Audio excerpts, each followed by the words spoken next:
NFL Live. Yeah, we're there, RC, right there.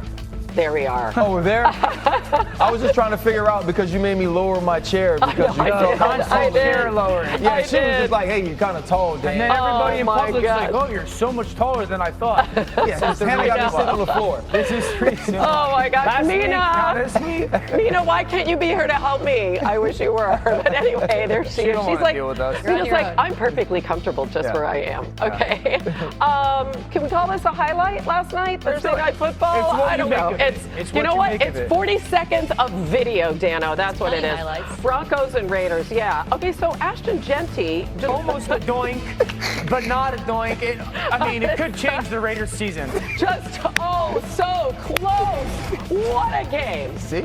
You guys are amazing. Thank God it's a Friday. My copy here says it was a forgettable night, though, for Sean Payton and the Broncos offense. Denver had season worst in points, penalties, yards per play. They didn't even pick up a first down on 9 of 13 drives. Those 9 drives without a first down are the most in a game by any team this season. This kind of sums it up.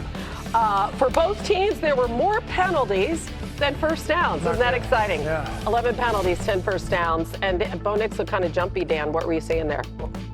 Offensively, and the quarterback in Denver are not progressing throughout the season. Yeah. And that's the biggest concern. 3 things. Number 1, this offense leads the NFL in penalties. It has been the case from the very first game of the season. It's not getting better. Number 2, the quarterback's feet are an absolute mess. And that would be the thing that I'd be most concerned. Just watch his feet.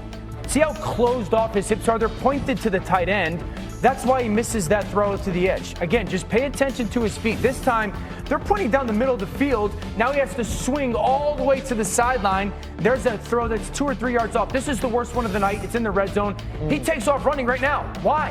Where are we going? And then all of a sudden, there's frantic and anxiety attached to his feet. And then the interception. This is almost Caleb Williams last week against the Ravens. They're not even moving. They're standstill to throw a slant route.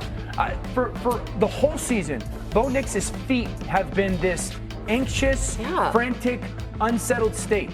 They're not getting better, and that's concerning. And the last thing I'd say is this. I think Denver's fallen to the gun trap. They're in the shotgun all the time when they throw the football. And there's no way for a quarterback to get his feet better when you're living in the shotgun throwing the football. Sean Payton's brilliant. They got to get him back under center when they're throwing the ball. So those are the 3 things that have to improve, and they haven't halfway through the year. Yeah, I wonder if part of that is that when they've called boots, he has not been super accurate throwing off of them. So maybe there's some wariness of that. But to Dan's point, what they're doing isn't working. I mean, the Raiders sold out to stop the run in this. 12 of J.K. Dobbins' 16 carries were into stacked boxes. And the Broncos simply could not punish them for it at all through the air. I think what concerns me the most, and Dan, you really captured this right there, a lot of Bo Nix's inaccurate throws downfield, and he leads the league in off-target throws over 10 yards, come in clean pockets. I mean, the contrast, right, between the pockets was kind of astounding last night, as Denver pass rushers were like in Geno Smith's lap before he had a chance to do anything. Bo, however, even in clean pockets, it almost looked like he thought he was Geno Smith and he was under pressure in them, and it was really hard to watch because the offensive line was playing well. I agree. I think footwork is an issue here. If they can't punish teams for selling out against the run the way Las Vegas did, I do not have much hope for this Broncos offense moving forward. Yeah, and why does he he just takes off right away? Well, I think part of it is 86% of their pass game is from the shotgun. This is my thing this year. Teams are in the shotgun way too much. I think Denver's in the shotgun way too much. And then when you're in the shotgun, it's just very difficult to marry the timing of the pass concept or route with your feet. And the reality is accuracy is from the ground up. Accuracy doesn't really come from your upper body. It's from the ground up. And he right now is a mess from the ground up. It just seems like he was a lot more methodical in college than what we saw last night and last year. And that is concerning. Of course, the defensive side of the ball is kind of what we thought they were at the start of the season, right, RC? Listen, absolutely. Even last night without Patrick Surtain, save from a drop by Thornton, who had actually beaten Riley Moss on a double move, they again put pressure on the quarterback. They beat up Geno Smith the entire night. And I love the way Mina and I talk about this all the time. Vance Joseph doesn't just rest on a 4-man rush because Nick Bonito and because Jonathan Cooper and Zach Allen can win. He continues to disguise. He continues to show simulated pressure, and he also brings second-level players to add to the rush. And they won that game last night. If you don't believe me, ask J.K. Dobbins, who says so after the football game. But we're going to see this from teams. If you look at the last 2 weeks, 18 points scored against the Houston Texans, and then last night you only scored 10. Right. This is a team that can't put points on the board, and after a while, when you continue to put that sort of pressure on your defense, not only do they break physically, there's also a mental and emotional toll that it takes when you feel that you are under pressure every single snap. I don't know why they didn't stick with Dobbins more either. Speaking of him, I mean, if last you're the Raiders, night, though, if you're the Raiders, you were like, Bo Nix has to beat you. And last year, I felt like he had the ability to, especially late in the year. There's been a dramatic change, even in this season. Yeah, which is so crazy. And next up, they're going to face Spags and that Kansas City defense. So That's all we need. yeah, exactly. Breaking news coming out of Indy. The Colts are placing defensive tackle DeForest Buckner on IR with a neck injury, sidelining him for at least the next 4 games. And they take on the Falcons Sunday morning, first ever regular season game in Berlin. They're looking to bounce back from that Pittsburgh loss. RC Buckner, this is big news. What does this mean for Indy? You know what? This is huge because of this reason. DeForest Buckner is like a reliable blanket. It never gets talked about. People aren't like, hey, you know what? When I come to your house, it's the one thing I'm looking forward to, but somehow it's always there. Somehow my wife got so many blankets. like somehow it's always extremely reliable. This is high-level, consistent play year after year after year. High-level dependability, reliability, pressure on the quarterback, into the quarterback's face, stout in the run game. And it's not that he's just this huge schematic chess piece that Lou Anarumo uses everywhere, but he's this chess piece that they build around because of his consistency. And now that you've added Sauce Gardner, obviously waiting for Travarius Ward to come back off of injury, this is going to be a huge piece, in my opinion, to the stretch run for this defense.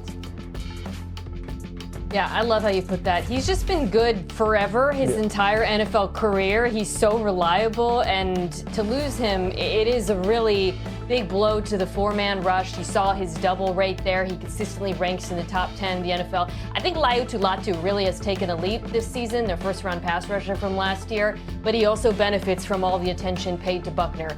This, to me, is where I think the cornerback addition helps the defense a great deal with Sauce Gardner joining, and then, of course, you get Travarius Ward back from injury. You have now the ability to buy a little bit more time for that rush. Lou Anarumo can also dial up some 5-6-man pressures on early downs without worrying about leaving his cornerbacks on an island. So I think this is a situation where the pass rush maybe takes a step back, but your hope is that coverage takes a step forward to mitigate the loss of Buckner for these games. What do you think, Dan? Yeah, I think this is season-changing. This would be the one person that you could not lose on that defense, in my opinion. I think he's the guy that, from an offensive perspective, we would sit down on Monday and say, what are we going to do with Buckner? How are we going to block Buckner? And the reality is, when you take Buckner and Grover Stewart, I think they're as good a defensive tackle duo going in the NFL right now. So stout, too. Those guys, when they're both on the field, we're talking less than 5 yards per play, less than 3.6 yards per rush. When one of those guys are off the field, there is a drastic difference in the performance of this defense. I think he's the one piece that they could not lose. I don't know how long-term this is. If it's a 4-week thing, fingers crossed, or if it's a long-term thing, this could change the Colts season. And I love that graphic that Dan used because it talks about the cohesion that you need in the interior of the defensive line. Everyone understanding gap control, everyone understanding when it's an opportunity for you to be able to go back. And how many times have we seen the pass rush too? Like so you see internal games between those two. So I think that's the other piece of it, the chemistry that those two have been able to form and how they figure out how to get pressure in the quarterback's face, which we all know affects quarterbacks much more so than it does when you're coming from the outskirts of the defensive line. We all picked this game, and I'm sorry to say it's our first. Mina, I gotta warn you, we have a few gongs coming up. I'm just gonna tell you right now. Yeah, we do. We're on the Colts in Germany, which is the 5th country that the NFL is playing in this season. Colts, how about that? Back in Berlin. In Arizona, as Kyler Murray is now on IR, he's going to miss at least